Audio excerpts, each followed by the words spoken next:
ጤና ይስጥልኝ የተወደዳችሁ አድማጮቻችን፣ የመናሪያ ማረፊያ እንግዳ መሰናዷችን ላይ ነን። ዛሬም አንድ እንግዳ ስቱዲዮ ጋብዣለሁኝ። በ1954 ዓመተ ምህረት በአዲስ አበባ ጥይት ቤት በሚባል አካባቢ ተወለደ።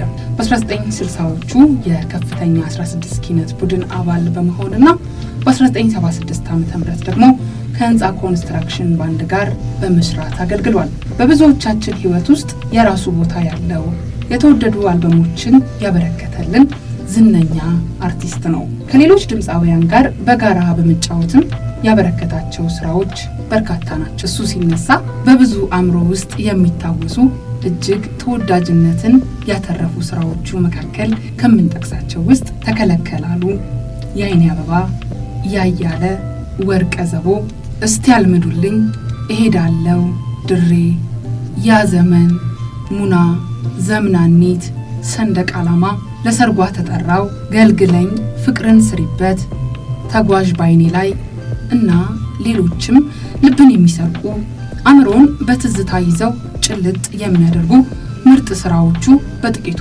ተጠቃሽ ናቸው። አርቲስት ጸጋዬ እሸቱ። ጸግሽ እንግዳዬ ላደርግ ስልህ አክብረኸኝ እዚህ ስቱዲዮ ድረስ ስለመጣ በአድማጮቼ ስም ለከበረ ምስጋና ይናቀርባል። እግዚአብሔር ይስጥልኝ። እኔም ለዚህ ጣቢያ እንግዳ ስላረጋችሁኝ በጣም አመሰግናለሁ። ስራዎችህን ጸግሻ ሁሌም የምንሰማቸው የማንጠግባቸው ናቸው። መቼም ቢሆን ቆይታችንን ብንጀምር ደስ የሚለኝ አክሱማይት ባንድ አሁን ምን አይነት እንቅስቃሴ ላይ እንዳለ ከሱን ጀምርና ወደ ሌሎች ጥያቄዎች አመራለሁ።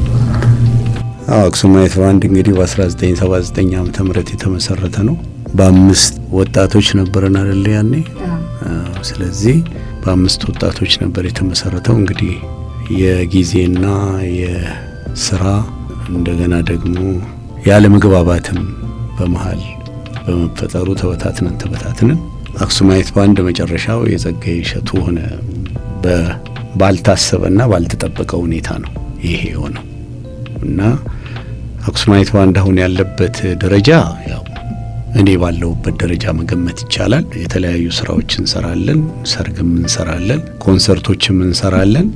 ምናልባትም ማጋነን ካልሆነ በስተቀር በደንብ በእግሩ ቆሞ ያለ ባንድ ነው ብሎ መናገር ይቻላል። ያው ባለቤቱ ካልተናገረ ሌላ ሰው ሊያዳምጥ ስለማይችል ነው። ሁኔታዎቹን በመታይበት ሰዓት ስለ አክሱማይት ባንድ ብዙ አይወራም፣ እኔም ስለማላወራ ማለት ነው እንጂ አክሱማይት ባንድ እንግዲህ ከ79 ዓመተ ምህረት ጀምረሽ ስደምሪው ከ30 ዓመት በላይ ምናምን ሆኖታል። ስለ አክሱማይት ባንድ የሚወራ ነገር የለም። ቢሆንም ግን እኔ እስካለሁ ድረስ አክሱማይት ባንድ አለ። ስለዚህ አሁን ያለንበት በዚህ ሰዓት ያለንበት ነገር ይሄንን ይመስላል። መልካም። እንደው ዛሬ በትዝታ ወደ ኋላ መለስ ቀለስ እያልን እንጫወታለን። አሁንም ወደ ኋላ መለስ ስላድርግህና ወደ ሙዚቃ ኢንዱስትሪ ሙሉ በሙሉ ከመግባት በፊት የህይወቴ ትልቁ ፈተና ነበር የምትለውና እንደው ለህልሜ መነሻ ሆኖኛል የምትለው ነገር ምንድን ነው? ብዙዎችን ስለሚጠቅም እናንሳው። ወደ ሙዚቃ ከመምጣቴ በፊት ያው እንደ ማንኛውም የኢትዮጵያ ወጣት ወይም ልጅ በሚባለው መልኩ ነው አስተዳደጌ። ነገር ግን እኔ የሄድኩባቸው መንገዶች ትንሽ ከበድ ይላሉ፣ አኗኗሬም ከበድ ይላል። ያው ከአነስተኛ ቤተሰብ የተወለድኩ ስለሆንኩ ያንን ለማሸነፍ የሄድኩባቸው በጣም ብዙ መንገዶች አሉ። ቤተሰቦች የወታደር ቤተሰቦች ናቸው። አባቴም የወንድሞቼ እህቶቼም አባት ወንድሞቼም ከኔ በስተቀር ማለት ነው እና ከኔ በታች ካሉት በስተቀር እንግዲህ ቤት ውስጥ ከአራት በላይ ወታደር ያለበት ቤት ነበር። ከዛ በኋላ እንግዲህ ያው ህይወት ጉዞዋን ስትቀጥል የኔ ቤተሰቦች በጦርነትም በሌላም ጉዳይ ሲያልፉ የኔ ታላቅና ነፍሱን ይማራውን እሱም በቅርብ ከ3 ዓመት ሆኖታል ካለፈ የኔ ታላቅና እኔ ቀረን። ስለዚህ ያንን ቤተሰብ እንዳቅሜ ለማስተዳደር ሩጫዬ ከባድ ነበር። ወታደር ቤተሰብ ውስጥ ስለነበርኩኝ እዚህ መገናኛ የሲግናል ጦር ሰራዊት ካምፕ ውስጥ ነበር የምንኖረው እና ኑሮዬንም ለማሸነፍ የወታደር ልብስ ሁሉ ተኩስ ነበር። ተኩሼ ከዛ ገንዘብ በማገኘው ትምህርቴንም ልብሴንም እንግዲህ እንዳቅሜ ደግሞ ከእናቴ ጋራ ያለውን ነገር ለማሸነፍ እንሮጥ ነበር። ከዛ በኋላ ያው ወታደር ቤትም ኑሮሽን ለማሸነፍ ተስፈኛም ሆነሽ ከዛ ከወታደር ሜንስ ቤትም እየበላሁ ነው ያደግኩት። እነዛ ነገሮች እንግዲህ ለሌላውም ትምህርት ናቸው። ምክንያቱም ዛሬ ለደረስኩበት ነገር መንገዱን የጠረጉት ነገሮች እነሱ ስለሆኑ አከብራቸዋለሁ። በደንብ ነው ማከብራቸው። ምክንያቱም አሁን ላለሁበት ደረጃ እንድበቃ ብርታት፣ ጥንካሬ፣ ኃይል፣ ጉልበት ሆነውኛል ከእግዚአብሔር ቀጥሎ። ስለዚህ እያንዳንዱ ዝናና ክብር ካገኙ ሰዎች ጀርባ የመጡበት የየራሳቸው አካሄድና ፈተና ስላለ እነዚህን የሚያሸንፉ ሰዎች ደግሞ እንደየአቅማቸው መድረሻ አላቸው። ያ መድረሻ በእኔ ላይ መታየት ይችላል ማለት ነው። ስለዚህ እኔ ያንን ሁሉ አልፌ ዛሬ ላለሁበት የበቃሁት ከእግዚአብሔር ቀጥሎ እንግዲህ እነዚህን ሁሉ ለማሸነፍ ባደረግኩት ጥረት ነው ብሎ መናገር ይቻላል። እንደው ስለ ህልም መነሻ ማንስቼ ነበርና ብዙ ጊዜ ስለዚህ ጥያቄ ሲነሳለ ጸግሽ በአንድም በሌላም ሌሎች ኢንተርቪዎች ላይ ያላነሳቸው ነገሮች ላለማንሳት ሞክራለሁ እና እንደው ሳናነሳው ባናልፈው ግን ደስ የሚለኝ ብዙ ጊዜ ስለ መስፍን ገብረመድህን ስታነሳ ሰማለሁና በሁላችንም ህይወት ውስጥ እኔ እንኳን በዚቹ በትንሿ ጊዜ ባለፍኩባት ውስጥ ለፓሽናችን ተርኒንግ ፖይንት የሚሆኑ ሰዎች አሉና ምክንያቶች አሉ። እንደዚህ አይነት ሰዎች ለትውልድ እጅጉን ያስፈልጋሉ። በተለይ ከታች ላሉ ለሚኮተኮቱ አዳጊ ልጆችና ደግመን ብናነሳውም ደስ ይለኛል። ክህሎትን ያወቅበት እንድታቂ ያደረገክ ሰው ነውና ትንሽ ስለሱ በለን። መስፍን ገብረመድህን እንግዲህ አብረን ነው እዛ ካምፕ ውስጥ የሱም ቤተሰቦች አሉ፣ የኔም ቤተሰቦች እዛው ካምፕ ውስጥ ነበር የምንኖረው። በመሃል አብሮ አደጎች ስለሆንን በመሃል ለካ መስፍን ራስ አባተ ትምህርት ቤት የሚባል አለ እዚህ ከእንግሊዝ ኤምባሲ ጀርባ። አሁን እንኳን ቤት የተሰራበት ይመስለኛል ሌላ ነገር። እዛ ትምህርት ቤት ውስጥ እንግዲህ የሆኑ ግሩፖች ተሰባስበው ሙዚቃ ይሰሩ ነበር መሰለኝ እና በዛ ጊዜ ምስራቅ አጠቃላይ የሆነ ምስራቅ አጠቃላይ ማለት የወታደሩ የመገናኛ የሲግናል ካምፕ ያለበት ጀርባ ጋር ያለ ትምህርት ቤት ነው። ትምህርቴንም የጨረስኩት እዛ ነው ሁላችንም። እና እዛ ትምህርት ቤት ላይ የሆነ ፕሮግራም ለማዘጋጀት ይመጡና ዝም ብሎ ዘፈን ይለኛል። የጋሽ ማሙድን ዘፈን ይመስለኛል፣ ማስታወስ አልችልም። ዘፈንኩ። እንግዲህ ከዛ በኋላ ምናልባት ያ ነገር ተጭሯል ብሎ ማሰብ ይቻላል። ግን በዛ ሰዓት የነበረኝ ፍላጎትና የኔ መድረሻ ነው ብዬ በራሴ አቅጄው አስቤው የነበረው ኳስ ጨዋታ ነበር። ኳስ ተጫዋች ነበርኩ በአቅሜ። ስለዚህ በሱ ደረጃ ጥሩ ነገር ላይ ከትምህርቴ ባሻገር በሱ ደረጃ ጥሩ ደረጃ ላይ ደርሳለሁ ብዬ ነበር ያሰብኩት። እንግዲህ በመሃል የሰው ልጅ መድረሻውን የሚወስነው የራሱ ጥረትና መልፋት ሳይሆን እግዚአብሔር ራሱ አንድ ጊዜ የሚጽፍለት ስላለ በተጻፈልኝ መንገድ ወደዚህኛው አቅጣጫ ዞርኩ እንጂ መስፍን ገብረመድህን እንግዲህ ለነዚህ ሁሉ ምክንያቶች ከእግዚአብሔር የተላከ አንዱ የኔ መልእክተኛ ነው ብሎ መናገር ይቻላል። ድምጽን ሲሰማው በቃ ወደ ሙዚቃ እንደምታዘነብል አይነት ነው የሚሰማኝ ይላል። ይሄን ያህል በዚህ አይነት መልኩ አልሄድም። ያው የወጣትነት ጊዜ አይደለም። ይሄ እንግዲህ ከ69 ዓመት በፊት ነው፣ ከ1969 ዓመተ ምህረት በፊት ነው ይሄ ስራ የተሰራው እና እንግዲህ ከዛ በኋላ ያለው ነው። ከዛ በኋላ ደግሞ ብዙ ረዳቶች አሉኝ። ነፍሱን ይማረው ዳዊት መድፈሩ በጣም ትልቅ አጋዥ ነበረ፣ ምክንያቱም ዜማ የሚያወጣ ነበር።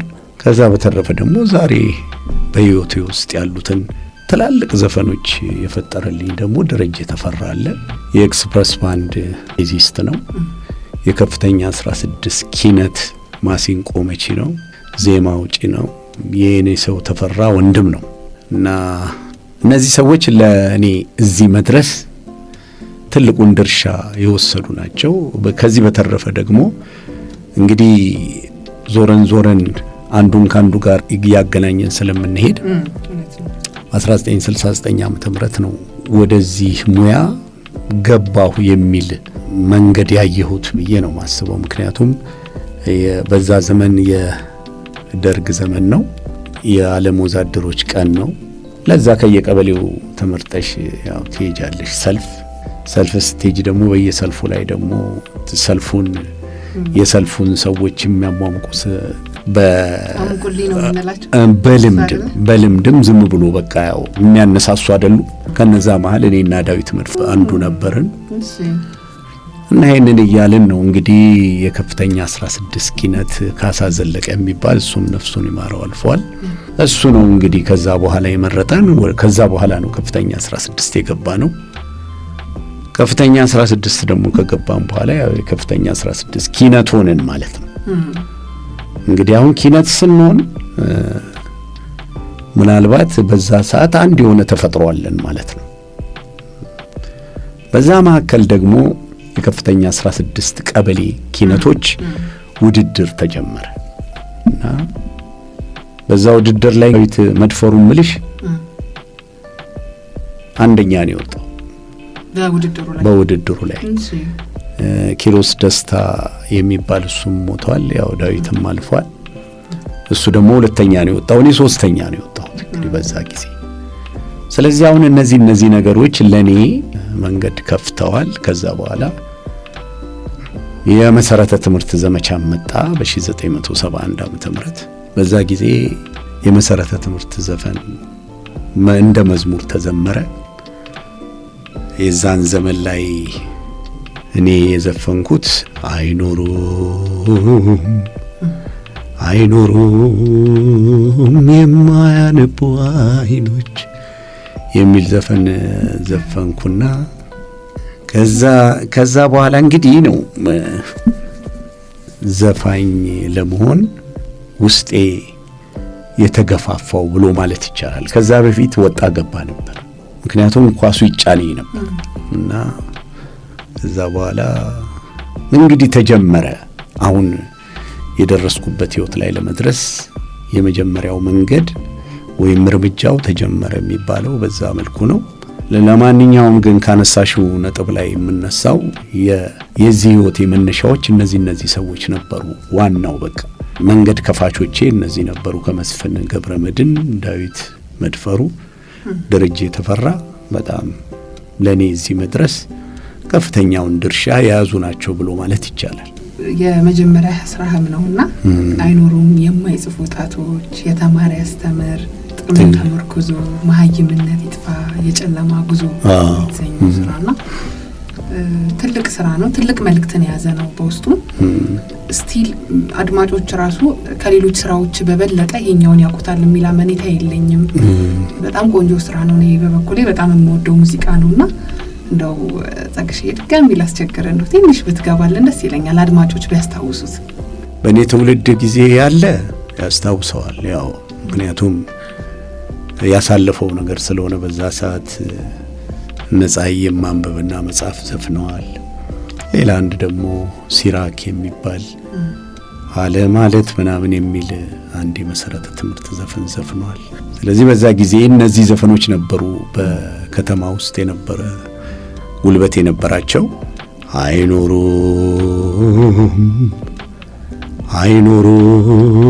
አይኖሩም የማያነቡ አይኖች፣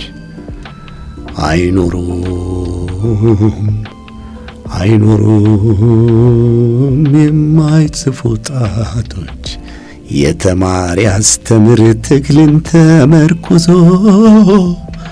ማይምነት ይጥፋ የጨለማው ጉዞ ነበር የሚለው። እንግዲህ በ1971 ዓመተ ምህረት የተዘፈነ ነው። ከዛ በኋላ የትም ቦታ ዘፍኛው አላውቅም። ምናልባት እንግዲህ ጤናና እድሜ ከሰጠን ነገር ስሰራ ለማስታወሻ ያህል በዛ ላይ ማስገባው ይመስለኛል። አሁን ባለኝ እቅድ ወይንም ፕላን ያው እግዚአብሔር ነው አስፈጻሚው። ይሄ ነው እንግዲህ እኔ የተነሳሁበት እና ዛሬ ለደረስኩበት የመጀመሪያው መንገድ ከፋቾቼ እነዚህ ናቸው። የዚህ ዘፈን ደራሲዎች ደግሞ ኪሮስ ደስታ ራሱ ሁለተኛ ወጣው ብዬሻለሁ። ያው አንዳንድ ጊዜ እንድትበይ የተፈቀደልሽን ነገር ከሌሎች ሰዎች ላይ ወስዶ ላንቺ የሚሰጠው ፈጣሪ ብቻ ነው። ስለዚህ አሁን ኪሮስ ደስታም ሊዘፍነው ይችላል፣ ሁለተኛ ወጥቷል። ዳዊት መድፈሩም አለ፣ ኪነት ነው፣ አንደኛ ነው። ስለዚህ ግን ምን ተደረገ፣ ነገሩን ባጭሩ ለማሳጠር ዘፈኑ ተዘፈነ። እኔ ወደ ትሬኒንግ ይሄ አሁን ሾላ ጋር ያለው ፖሊስ ጣቢያ ያለ እሱ ነው የከፍተኛ 16 እንትን የነበረው።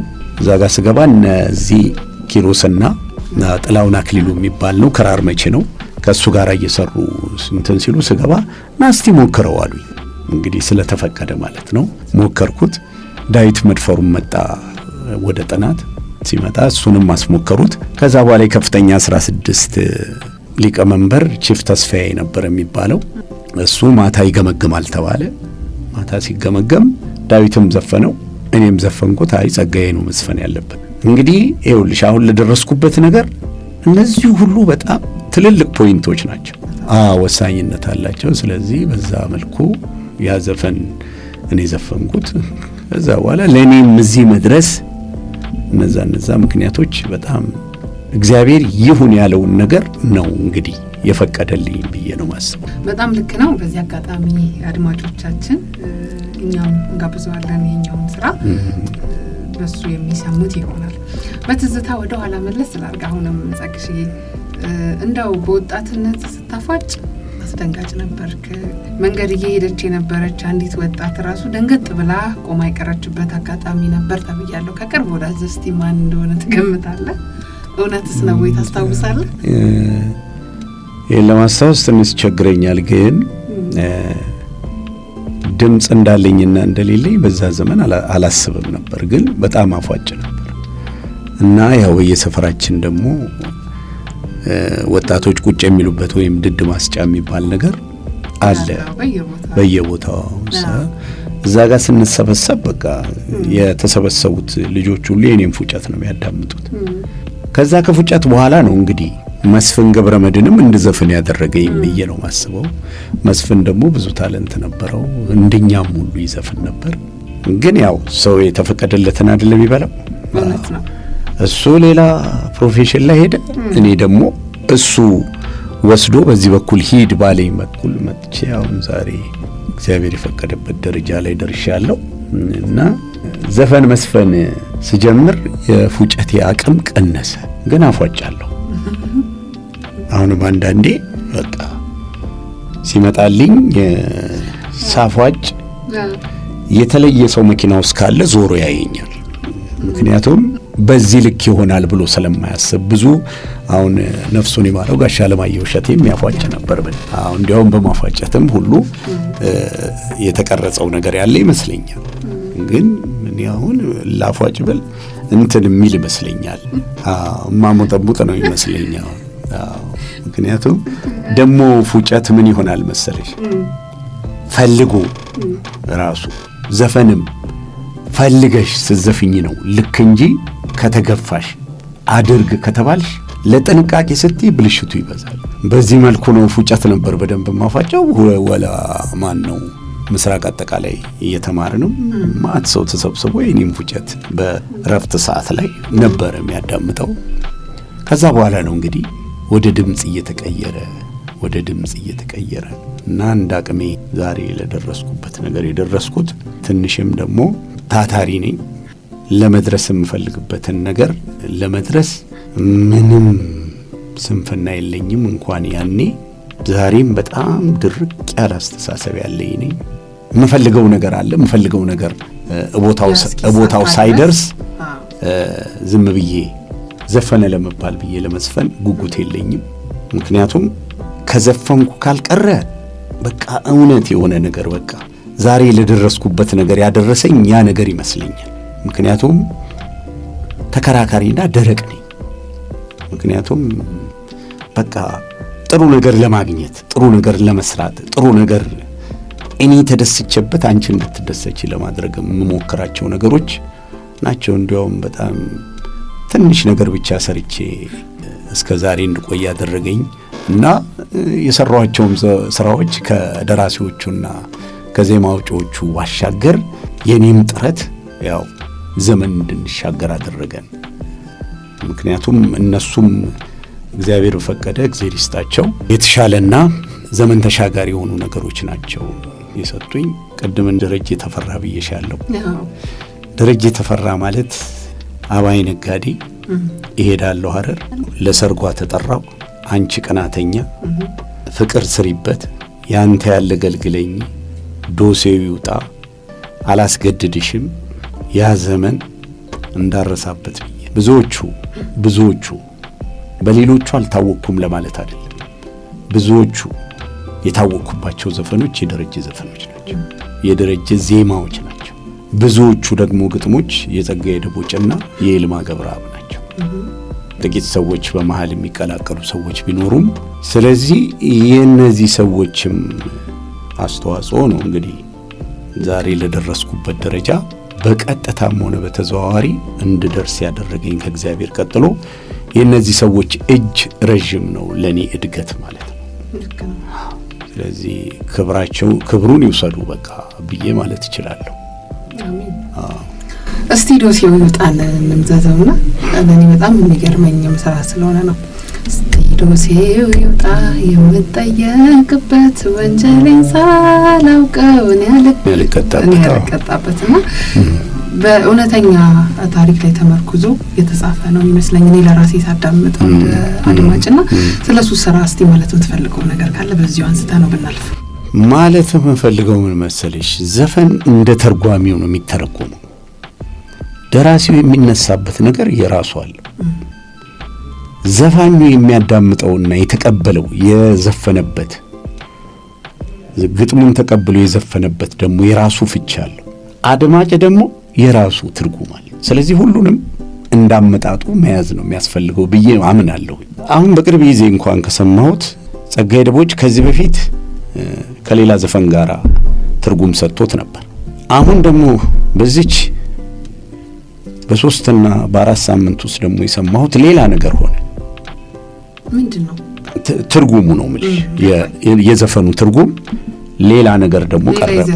ሌላ ይዘት ያዘ በጸጋዬ አገላለጽ ማለት ነው። እሺ በእኔ አገላለጽ ደግሞ የማስበው ምንድነው፣ እስኪ ዶሴው ይውጣ የምጠየቅበት ወንጀሌን ሳላውቀው እኔ አልቀጣበት ሲል እና ምስክር አልጠራ ሆኗል ያሉት ነገር ሰው ያየና አይሆን። ስለዚህ አንድን ነገር እንደምትፈጪው አፈታት ከሄድሽ ከባድ ነው። ጸጋዬ ደቦጭ ባለው መንገድ እንሂድ ብንል የሱ ትርጉም ነው የሚሆነው የራሱ። እኔ ደግሞ በሚሰማኝ ስሜት ሲሄድ ከአንድ ሴት ጋራ ብዙ ጊዜ ይታያለሁ። ብዙ ጊዜ ባልታሰበ ሰዓት ደግሞ ልጅቷ ከአንድ ሰው ጋራ ይሄ የተባለው ለክስ የሚያቀርበውን ነገር ትፈጽማለች። ከዛ በኋላ ግን መጨረሻ የላቸውም፣ እነሱ ይለያያሉ። ግን ብዙ ጊዜ የሚታየው ያ አብሯት ያለው ሰውዬ ነው ብዙ ጊዜ። ስለዚህ ነገሮቹ በማን ተደረጉ ተብሎ ይታሰባል? በሚወዳት ስወድሽ እንደኖርኩ አብሯት እየኖረ ያለ ሰውዬ ከሱ ውጪ ወንጀለኛ ሊሆንና ሊጠየቅ የሚችል ሰው አይኖርም። ያኛው በድብቅ የተፈጸመ ጉዳይ ነው። ምክንያቱም ሰው አላየውማ። ሰው ቢያየው አይ ገሌ ነው ያደረገው ይባላል። ወይንም ደግሞ እኔ ከሷ ጋር የሄድኩትን ያህል ረጅም መንገድ ይሄኛው ሰውዬ መጥቶ በአጭር ጊዜ ውስጥ የሚፈልገውን ሆኖ ወጥቶ ሄደ። ረጅም ሰዓት ያለው ግን ያ ሁሉ ጊዜ ሰዎች የሚያዩት ነው ከሷ ጋር። ስለዚህ ወንጀለኛ የሚሆነው ያ ሰው ነው። የኔ ትርጉም ይሄ መሰለኝ። እንደኔ ትርጉም እንዳንቺ ትርጉም ደግሞ ሌላ ይሆናል። ስለዚህ የዘፈን ትርጓሜ እንደ አድማጩ መባል ያለበት እንጂ እውነተኛ ከሆነ የኔ ነው ታሪኩ ብዬ እኔ መናገር አለብኝ። ይሄ ታሪክ እኔን ነው የሚመለከተው፣ እኔ የሆንኩትን ነው የዘፈንኩት ብዬ የመናገር ግዴታ አለብኝ። በእኔ እምነት ነው። ያለበለዚያ ግን ትርጉም እንደራስ አንቺ እንዳዳመጥሽው ስትፈልጊ ወደ ፖለቲካ ተወስጂዋለሽ፣ ስትፈልጊ አሁን ባልኩሽ መንገድ በፍቅሩ መንገድ ይዘሽው ትሄጃለሽ፣ ስትፈልጊ ደግሞ ሌላ ታደርጊያለሽ። ስለዚህ የሚጥምሽን ትቀበያለሽ ማለት ነው። ስለዚህ ዘፈኑ በዚህ መልኩ ነው እኔ የፈታሁት። ጸጋዬ የሚፈታው ደግሞ ጸሐፊ ነውና እሱ ፊል ያደረገው ነገር ሌላ ነገር አለ፣ መብቶ ነው። ትክክል። አድማጩ ደግሞ አድምጦ በራሱ በተመቸው መንገድ ሲፈታው ይሄ የአድማጩ መብት ነው። ስለዚህ እነዚህን ቀላቅለሽ ይዘሽ ነው ዘፈኑ ይሄ ነው ተብሎ የራሱ የሆነ ግምት የሚሰጠው ብዬ አስባለሁ።